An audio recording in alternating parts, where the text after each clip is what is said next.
बीड जिल्ह्यातील सर्वच महसूल मंडळामध्ये अतिवृष्टी झाल्याने शेती पिकाचे अतोनात नुकसान झाले आहे। जोमात आलेली पिके 2 दिवसाच्या पावसाने वाया गेली आहेत। याच नुकसानग्रस्त पिकाची पाहणी राज्याचे कृषी मंत्री आणि बीडचे पालकमंत्री धनंजय मुंडे यांनी केली। यावेळी सर्वत्र पिकांचे नुकसान झाले आहे, त्यामुळे सरसकट नुकसान भरपाई देण्याचा आमचा प्रयत्न आहे। त्यामुळे फक्त शेतकऱ्यांच्या मोटारी, ठिबक, गुरे यांची हानी झाली असेल त्यांचे पंचनामे होतील, असे कृषी मंत्री मुंडे यांनी सांगितले। पाहणी दौऱ्यावेळी आमच्यावर आत्महत्येची वेळ आली अशी व्यथा शेतकऱ्यांनी मुंडे यांच्या समोर मांडली। यावेळी आत्महत्या करू नका, मी आणि सरकार तुमच्या पाठीशी आहे, असे धनंजय मुंडे यांनी शेतकऱ्यांना सांगितले। कृषी मंत्री हे तालुक्यातील लोणावळा गावात नुकसानग्रस्त पिकाची पाहणी करत होते।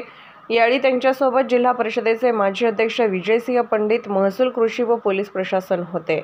कापसाची परिस्थिती अशी होती आणि आज सकाळपासून एवढी परिस्थिती फक्त एक फवार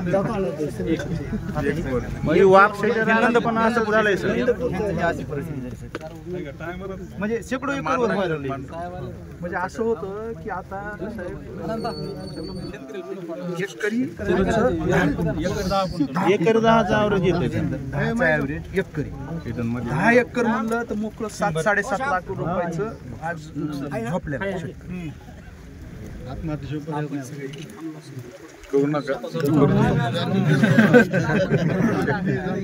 तुमच्या रूपाने साहेब आता जिल्ह्याला न्याय भेटलेला आहे, कृषी मंत्री हक्काचा आम्हाला मिळालेला आहे। तर तुमच्या माध्यमातून शेतकरी जिवंत ठेवायचा असेल तर भरीव निधी येणाऱ्या काळामध्ये देणं गरजेचं आहे आणि शक्य होईल तेवढी शेतकऱ्याची कर्जमाफी एक होईल कशी ते एक तुम्ही बघा।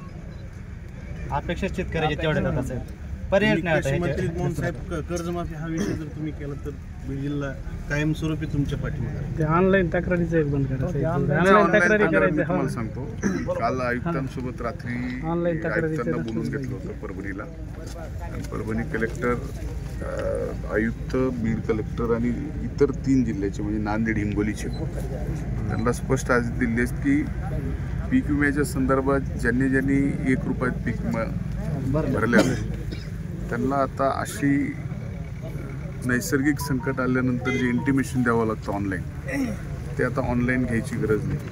आज सगळ्या आयुक्तांनी सगळ्या पीक विमा कंपनीला आदेश काढले आणि कलेक्टरांनी काढले की ऑफलाईन जे काही येतील ते इंटिमेशन ग्राह्य धरायचे, आणि त्याप्रमाणे आत्ता आपला बीड जिल्हा तर सर्वच मंडळं अतिवृष्टीत आलेले आहेत, त्यामुळे सगळी मंडळं 25% अग्रीममध्ये आत्ता बसतात। ते अग्रीम, त्याच्यानंतर NDRF आणि SDRFच्या नॉर्म्सप्रमाणे जी मदत आहे ती मदत, फक्त पंचनामे तर कुठले आता पिकाचे होणार नाहीत, पण ज्याची पाईपलाईन गेली आहे, ज्याच्या गाय, म्हैस, कोंबड्या, शेळ्या गेल्यात, ज्याची मोटर गेली आहे, ज्याचं ड्रीप गेले, अशाचेच पंचनामे त्या ठिकाणी होऊन त्यांना वेगळी मदत आपण करतो। नदीकाठच्या ज्या जमिनी खरडून गेलेल्या आहेत त्यांना तर स्टँडिंग ऑर्डर आहेत 25,000 हेक्टरप्रमाणे आपल्याला मदत द्यायची, ती मदत सुद्धा मिळणार आहे। अशा सगळ्या एकत्रित करून आपण मदत या ठिकाणी देतो। त्यामुळं तुम्ही धीर धरा, सरकार पूर्ण ताकदीने मागे आहे, मी स्वतः ताकदीने तुमच्या मागे, तुम्हाला कुठली अडचणी देणार नाही। आता हे काय आपली अशी एकमेव शेतकऱ्याची जाती उघड्या आबाळाखाली आपण शेती करतो, असा कुठला व्यवसाय नाही तर व्यावसायिक नाही। म्हणजे पंक्चरवाल्याला सुद्धा शेड आहे, पण आपलं उघड्या आबाळाखाली आपल्याला सगळ्यात अगोदर कुठलंही नैसर्गिक संकट आलं तर ते कुणावर येतं अगोदर तर शेतकऱ्यावर येतं। त्याच्यामुळं जेवढी मदत शेतकऱ्याला जास्त करता येईल तेवढी मदत करावीच लागेल, का तर तो उघड्या आबाळाखाली शेती करतो। त्यामुळे ह्या सगळ्या गोष्टीची जाणीव आहे आम्हाला, तुम्हालाही माहिती, मी काही तुमच्यापासून वेगळा नाही, आपण सगळी एकच आहे। त्यामुळे जेवढी मदत जास्त होईल तेवढी आपण।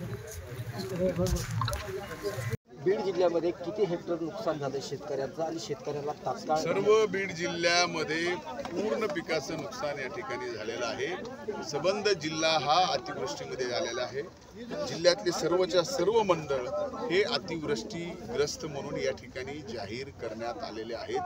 त्यामुळं 1 रुपयात ज्या शेतकऱ्यांनी विमा भरलेला आहे त्यांना सुद्धा आता कंपनीला SMS देऊन मोबाईलवरून इंटिमेशन द्यायची गरज नाही, ऑफलाईन दिली तरी त्या ठिकाणी कंपन्या ग्राह्य धरणार। 25% अग्रिम तर पीक विमा कंपनीकडून तात्काळ मिळेलच। त्याच्याबरोबर NDRF SDRFच्या सुद्धा मदत आम्ही या ठिकाणी सरकारकडून करणार आहे. ज्याची जमीन खरडून गेल्यात त्याला सुद्धा मदत या ठिकाणी होणार आहे. पंचनामे फक्त ज्याचे मोटर गेली, पाईप गेले, ज्याचे ड्रीप गेले, ज्याचे जनावरं पशुधन या ठिकाणी गेलेले त्यांचेच पंचनामे होतील. बाकी सरसकट मदत करावी लागेल असं अभूतपूर्व संकट या ठिकाणी आहे. धन्यवाद. काय मागणी करा? खरं तर साहेब आता प्रत्यक्षपणे तुम्ही इथं बघत आहात, एक सुद्धा शेतकऱ्याचा असा प्लॉट नाही की ज्याच्यावरती हा व्हायरस म्हणा, रोग म्हणा कुठला आला नाही. कालपर्यंत आमची पिकं टवटवीत दिसत होती, पण आज अचानक काय झालं की आज पुरा शेतकरी हातात झालेला आहे. शासनाने कितीही जो समजा मदत निधी दिला तरी तो सुद्धा आमच्या शेतकऱ्याला पुरणार नाही. एवढं प्रचंड नुकसान आज आमच्या शेतकऱ्याचे झालेलं आहे. त्यामध्ये आमचा 2020चा विमा असेल, 2023चा पीक विमा असेल, आणि आता जे काही नुकसान झालेलं आहे शासनाने कुठल्याही प्रकारच्या जाचक अटी न घालता आमच्या शेतकऱ्यांना सरसकट जी होईल ती मदत या वर्षी देण्यात यावी एवढी विनंती मी शासनाला करतो. आणि काय सांगाल की शेतकऱ्याचं एवढं नुकसान होतं, शासन आश्वासन देतंय मात्र प्रत्यक्ष शेतकऱ्याला मिळत नाही. यासाठी जे पालकमंत्री धनंजय मुंडे या ठिकाणी येणार आहेत, ते महाराष्ट्राचे कृषी मंत्री आहेत, तर त्यांना काय विनंती कराल किंवा त्यांना काय सांगाल? खरं तर साहेब आमच्यासाठी भाग्याची गोष्ट म्हणावं लागेल की आज या मराठवाड्यातील बीड जिल्ह्याला एक आपला हक्काचा कृषी मंत्री धनंजय मुंडे साहेबांच्या माध्यमातून मिळालेला आहे. माझी धनंजय मुंडे साहेबाला एवढीच विनंती राहील की आपल्या जिल्ह्याला, बीड जिल्ह्याला होईल तेवढा न्याय देण्याचा प्रयत्न त्यांनी या कृषी मंत्री पदाचा त्यांनी या काळामध्ये करणं गरजेचं आहे. कारण की आज या येणाऱ्या काळामध्ये शेतकऱ्याच्या आत्महत्या किती वाढतील हे काय आमच्याच्यानी सांगणं शक्य नाही साहेब.